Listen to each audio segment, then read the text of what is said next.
Man, it's hot outside. How hot is it? Hotter than Satan's jockstrap, that's for sure. Hot! Excuse me. I'll edit that out later. Actually, this is an important video. Even though I don't have children, I bemoan. Sound like one of the older people. Them youngsters. Not really. I had the same issues back in the 1930s and 40s and 50s and 60s as they have today, except they're magnified in different ways. Unfortunately, things have gotten bad. The illiteracy rate of teenagers, I think it's between like 12 and 16 or something, is astronomically high. It's actually gotten really bad, and this is not really about education. This is about a lot of different things. Some of these things, not on education, I have completely failed on. I'm obviously fat and out of shape. You know, I don't pretend.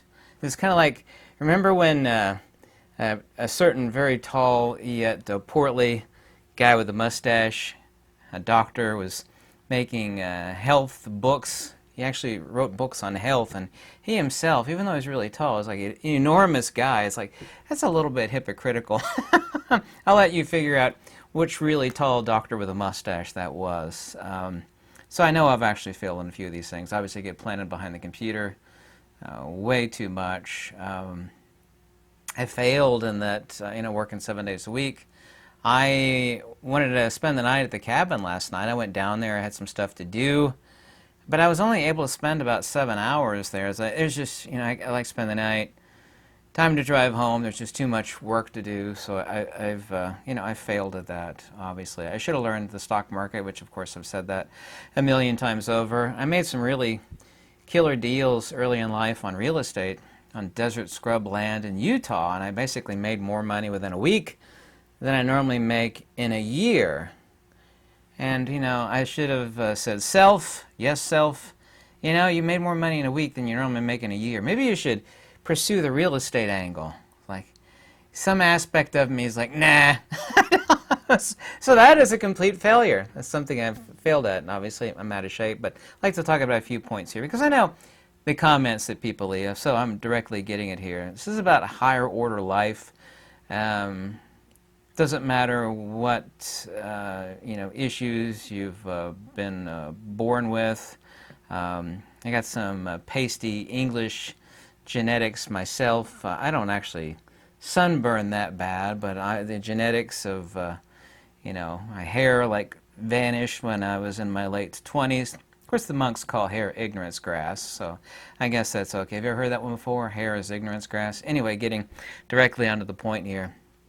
Living in and among nature. My doctor who moved from Salt Lake City, she's living on a 40-plus acre farm just about an hour south of here. She's just so happy. She keeps sending me pictures. So she's smiling like crazy, looking through her vegetable plants, and she's got all these guinea hens running around picking up and eating ticks and bugs. And brilliant. I know chickens actually do that, but living in and amongst nature, not eating, it feels like half or more of America, I don't do this even though I'm fat and out of shape, are eating microwaved mac and cheese and drinking poisoned water. At what point in time did you wake up, or have you woken up to the fact that 95% of the stuff you buy at the grocery store is either mineral deficient, even if it's fruits and veggies, or it's absolute garbage? Did you know that, and I've been preaching about this for years, how bad drinking water is? Turns out Environmental Protection Agency, is it the EPA, which I don't trust since it's a government institution, is another branch that actually tests water. I forget which government institution it is. That a little over half of American tap water is poisoned. Mostly poisoned with the PFA forever chemicals, the stuff that permanently alters your DNA. They've actually been feeding microplastics, submicron level microplastics to fish, and the birth rate dropped off drastically. This is stuff, by the way, as someone that knows a lot about water filtration, it's good, filter out bacteria and giardia, things that'll give you intestinal distress. But all these ceramic and charcoal and paper, et cetera, filtration water devices that I have, they're really best of the best. that money can buy, other than triple distillation, quadruple distillation, other aspects of getting pure water. These filtration devices don't actually filter out these submicron level particles. We're actually poisoning ourselves. I think there's a parable from a Native American, I don't remember if it was the Cherokees that said this, or whether it was the Seminoles, I can't remember which Native Americans it was, said that in the future humans would consume poison, and that's exactly what we're doing today. It's absolutely terrible. During the times of Alexander the Great, who studied underneath Aristotle, to have a decent education did not require money. I keep hearing, not that I watch the news or I listen to the evil news, but there are facts you can actually filter out. We keep throwing money at a problem that does not require money to solve it. Money fixes almost nothing, and money never strikes at the root of an issue. They keep throwing enormous amounts of money at various school districts over the United States, and it doesn't solve anything. If anything, it actually makes things worse. And I'd like to get to that here in a second and talk about that and some other things. This stuff is really, really important. And some of these things, not on education, are things that I've personally failed at. I'll point that out. I mean, that's blatantly obvious. I hold no delusions about myself in those regards. To be rational and logical and sensible, you have to acknowledge your own failings. As the old saying goes, don't point out the splinter in someone else's eyes while you yourself are ignoring the log in your own eyes. So I know where I've failed. Because I'll see comments all the time, how dare you talk about this topic, you're fat and out of shape. It's like, yeah, I actually know that. Thank you for pointing out the bleeding obvious to an incredibly intelligent person, much less a wise person, such as myself. And that's not egomania, by the way. How dare you say that? Oh, that's okay. Even the people that hate me know that I'm intelligent. As far as wisdom, that's a matter for another discussion. Unfortunately, most of today's society confuses intelligence with wisdom, i.e. episteme versus gnosis. The distinction is incredibly clear and very important. There used to be an ancient saying about to perfect oneself, not that you can perfect the body, because you certainly can't polish a turd, and all life ends in death, misery, and suffering. Invariably so. And by the way, there's no branch of metaphysics that talks about the end of physical suffering. It doesn't exist in any translation, in any passage, because it's completely unavoidable. You cannot avoid it. We talk about body, mind, and soul. Obviously, the body involves exercise and, of course, eating correctly. Look at me. I'm stuck behind the computer. I'm fat. I don't actually eat that much, believe it or not. I never eat breakfast. It's just I'm trapped behind the computer too much. I know the mistakes that I've made. But even the people that exercise, we're consuming poison, and we're actually amplifying any minor genetic defect someone might have. Diabetes and cancer, of course cancer has existed for a long time, but I mean, it's exploded over the past few decades. I mean, this is undeniable. It's like, it's not due to genetics or a sedentary lifestyle. It's because of the poisons that we're consuming and our lifestyles. And people say, well, it's genetics. My whole family had it.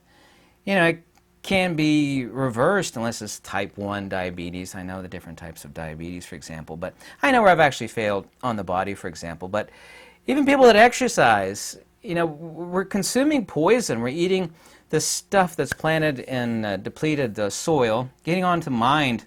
This is about having clear thinking. It is not about memorization. Memorization should be far, far, with the development of AI and the fact that everybody, including a child, is running around with a smartphone. The notion of memorization, I remember back in school, and I never had any respect for school, even when I was very, very young. I knew it was all trash and garbage. The reason why I'm so smart and wise today is because I, from the outset, knew that it was trash and garbage and not to pay attention to any of these teachers and to study the good stuff. But not to study it, memorize it, but to develop a toolbox in my head. I knew fundamentally, when I was very, very young, how incredibly important that was. I mean, I knew it. Absolutely knew it. But nobody has clear thinking anymore. I'd like to talk about some points like this, because our education system has gotten so bad, kids can't think or read anymore. We've burned them out. We've literally destroyed the little spark inside of everybody, the desire to know and to explore and to learn. And we burned it out of them, because they just relate that to school.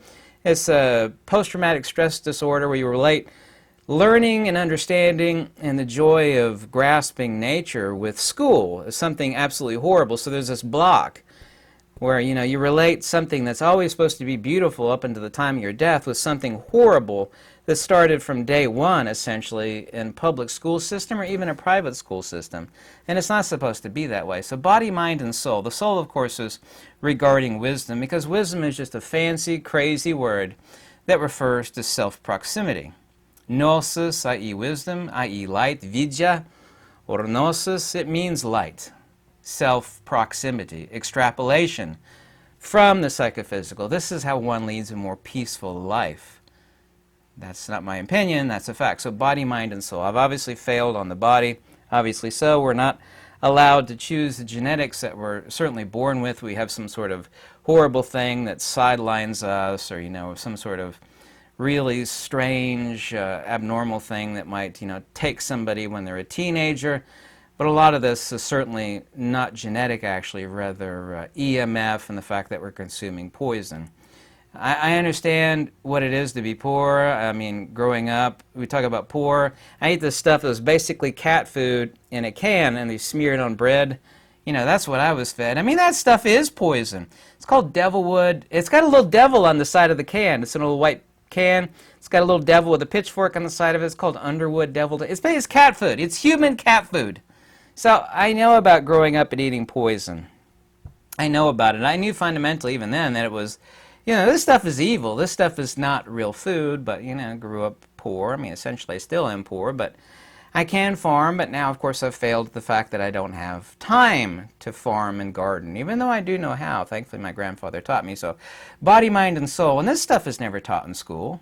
I mean, we'll say, well, we have PE, physical education class. I remember that, and it was mostly trash and garbage. And I never remember in PE class being taught, you know, what you eat at home is probably about 95% poison. Isn't that part of the body? Not only exercise, which I know I failed at, but also, too, not eating trash. Like, go to the farmer's market, you know, hook up with the farmers. Not that kind of hooking up. Hook up with the farmers and buy real food. Huh? Real food. You know how much better it tastes? You know what a real tomato tastes like? I bet most people out there have never actually had a real tomato, for example. So body, mind, and soul. Real education does not take money.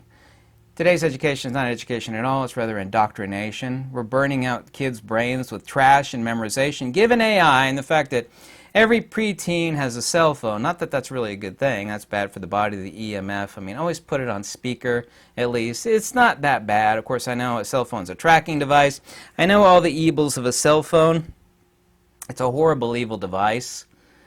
But, you know, we can get any information on there. The fact that kids are taught to memorize trash that they can pull from anywhere, that does not help them. And there was really good news in this. I'm about to get that to a second. Memorization does not help anybody. It just does not. It does not help anybody to memorize trash. I'm sorry, it does not. Reading a dozen or so books that will order a person's brain. I've had a lot of adults. There's no, you know, age limit at this. A lot of adults that have taken this advice, and I've had literally, no joke, literally thousands of people report back to me they think better, more clearly, they're able to analyze things better. I'd like to mention these dozen books, roughly. And of course, they're peripheral books if you want to branch out from these primary books. Listening to classical music. I listened to classical music growing up. It actually structures your brain in a certain way, like many things do. Learning to play chess.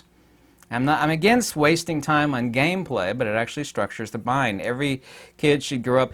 Now, these dozen or so books, listening to classical music and learning how to play chess, you can have a way wiser and infinitely more intelligent person than all the money that these government stooges can throw at public education, which is actually indoctrination and misinformation and trash, because I know the history behind education. Rockefeller and Ford, they did not want intelligent people. They wanted good workers for the assembly line. I know the whole history behind our corrupt and evil so-called education system.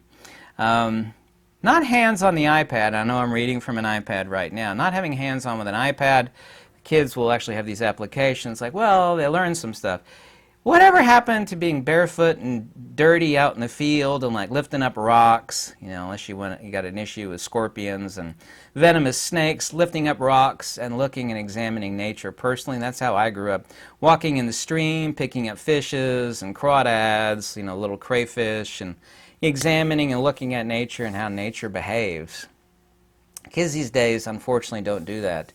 Kids right now are scoring extra poorly today, due to what has been done over them for the past. It was bad enough before this scam/trash started in late 2019. Kids are scoring really bad. Of course, tests and these scores don't mean a whole lot. SATs, they don't actually teach for wisdom. IQ tests don't teach for that, test for that either. They don't test for nonlinear, spontaneous thought genesis, creativity, transcendental understanding of what something is in its essa or its essence. IQ test doesn't test for anything actually important related to wisdom, insight, and understanding. I do get that, but kids these days are they're horrifically illiterate. Spelling has gotten it's gotten so bad, it's absolutely, we think with spell checker, that wouldn't be an issue anymore, but it's gotten really bad. So reading a dozen or so books.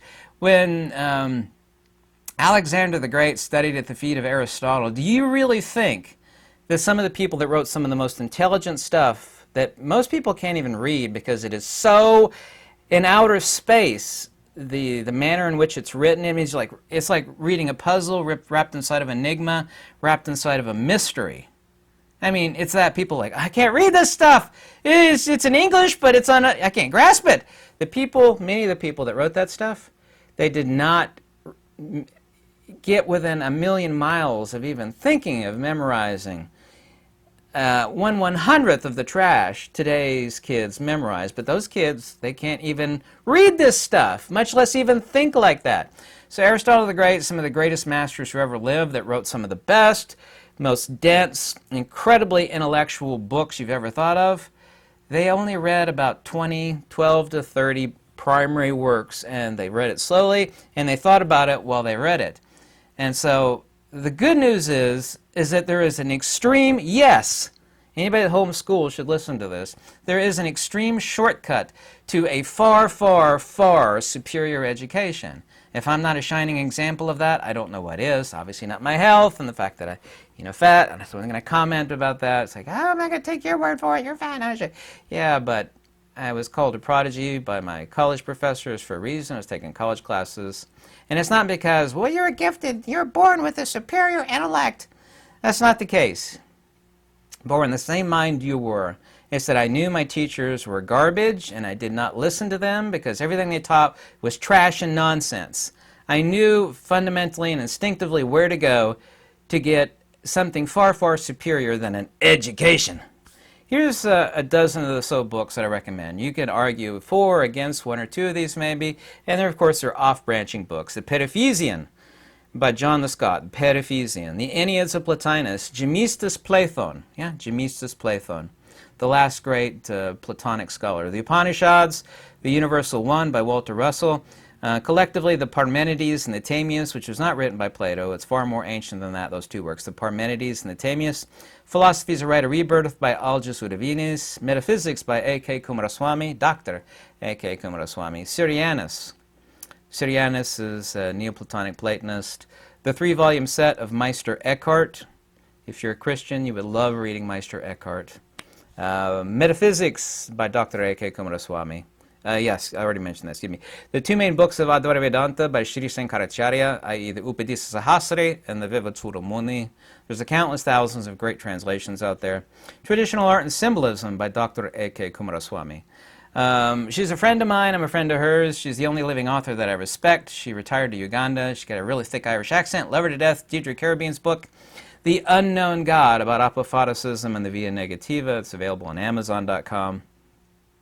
I have failed at taking time to rest the body and mind. I work 7 days a week, so on that front I have absolutely and undeniably failed. A lot of people make that mistake. They scurry around. You're not going to take any of it with you. And the ability to take time and rest your body and mind is so incredibly important. I've failed on that on many fronts. Once again, I only spent like 8 hours at the cabin yesterday, or 7.5. Wanted to spend the night. It's like, no, it's too much work to do. So on that, I have totally failed. So take my advice, but don't do make the mistakes that I have. Everybody should learn, a young person or even an older person. There's no reason to stop at any age. Learn to apprentice. You can pick your 5 different skills. There's some primary ones I think everybody should learn. 5 primary skills: plumbing, construction, learn about real estate and investing, and learn about passive income. Learn about the stock market and commodities. You know, I totally failed at that. Totally failed. I regret it. I'll regret it to my dying day. Learn about electrical. I'm learning about installing solar and setting up solar. I've sucked up like a sponge as much information about installing solar, and that's a future skill that's going to be incredibly important to have. I've learned an enormous amount about solar. You may not like that. I learned over the decades an enormous amount. You can't see them. I got I got $15,000 worth of leather sewing. You can see this one. $15,000 of leather sewing machines you can see around me. I've learned a lot about leather. I can make my own clothing. I can make bags. I can make all sorts of stuff out of leather. All sorts of stuff. But that was me. You might not like that. About house flipping and or renovation. Learn how to, which I've failed at, unplugging from the system of lies and trash, because this is just taxes, misery, lies, and trash. That's basically virtually all that's out there. One of my main mottos that I live by, some of which I've tested over the decades and I've found them to be 100% true. One of them is nothing true is popular, nothing popular is true. The other one is the insult to fool is the praise of wisdom. Let me repeat that one. The insult to fool is the praise of wisdom. And the other one is get it while you could get it. What that means is things that are important in life. It's like, you know, don't let an opportunity pass you by. And there's always ones when we regret them when we let them pass by. I've tested that one over the decades, and I really do live by that one to the best extent that I can. The biggest scam on earth, this is coming from a person that works 7 days a week, several jobs. Biggest scam on earth is a job, a conventional job. You're working for somebody else, you're working yourself to death. Time is money. Everybody kind of knows that, but they don't really fundamentally understand it at the core of their being. Time is money. You're trading your life for somebody else's wealth and gain, and they're living off of you like a leech. The biggest scam on earth is a job. You know, you bust your ass for the 40 best years of your life, you retire with nothing, you retire and you're still broke as hell. Don't work for other people. I hate to say that. I mean, if you're a preteen or something, you need to learn the mistake the hard way. You do it for a few years, a decade at most when you're young, just so you can move out of that position. The biggest scam on earth is a job. Huge scam. I've partially failed at that in many different fronts, but yeah, but the biggest scam on earth is a job. Here's 2 skills that are absolutely necessary. I hate psychology, so I shouldn't say psychology, but it's how to read people. To learn body language is one of the most important skills on earth. Learn body language, and the other one is learn debate skills. If you learn body language and you learn about debate skills, and you have a sharp brain, i.e. a toolkit in your head because you've read 12 of those most important books, which you could argue one way or another, this book or that book, but those really are my picks for the 12-bit. You got those 3 things. Learn body language, debate skills, and you got a sharp mind. Basically not memorization. That's not a sharp mind. To have a toolkit inside your head. You know, a primary toolkit that could do 95% of everything is like about 10 tools. A pair of pliers, a hammer, you know, screwdriver, Phillips, flathead, you know, basically a dozen tools. That's all anybody needs. And 99% of the world does not have a toolkit inside their head. But that's the one thing that they need but didn't get from the public school system, which is trash, garbage. Someone's going to say, oh, stop yelling, I hate that, you burst my speakers. So sorry, very important. You've mentally destroyed somebody when you kill the curiosity and knowing out of them, and that's what's being done to kids, not only in public school, but private school as well. If you ever want to contact me, my email's in the description below. I hope you like this video, because everything I said in this video, I meant it, I believe it, and I follow it, even though I've failed on many factors. Not too many. I didn't fail on the real estate front. I partially did because I should have stuck with it. I failed on the stock market front. I failed on the sufficient exercise front. I know where I failed. You know, the smart, bald, fat, tattooed monkey is not only smart but wise. I know exactly where I failed, so don't point them out to me. People love to do that. It's as if I didn't know. Thank you so much for watching. Man, it is hot outside. Phew-wee, it's hot in here too. Darn, hope the air conditioner's still working. Should have learned air conditioner repair. Another great skill. Thanks. Phew, it's hot in here. Whoa! Hot! Hot!